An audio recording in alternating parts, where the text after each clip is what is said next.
تخيلوا معايا إن كان في نبوءة من أكتر من 700 سنة بتوصف بالظبط ميلاد بابا يسوع من ماما العذراء.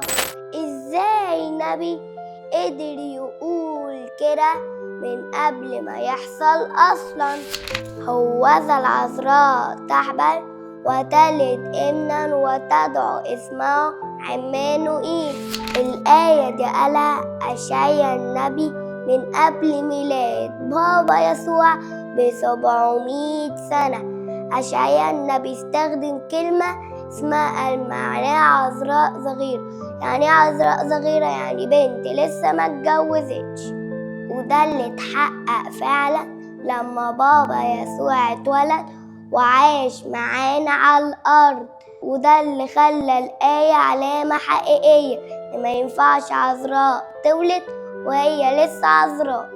ومعنى اسم عمانوئيل معناه الله معانا. ومعلمنا متى قال هذا كله كان لكي يتم مجيء من الرب النبي القائل هوذا العذراء تحبل وتلد ابنا وتدعو اسمه عمانوئيل، واللي تفسيره الله معانا. والنبوة دي بتعني لاهوت المسيح من ولادته من عذراء.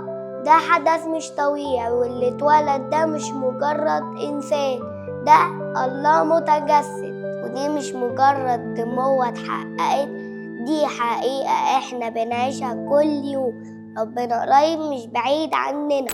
من 700 سنة ربنا وعد في بيت بسيط، في بيت لحم اتحققت النبوة.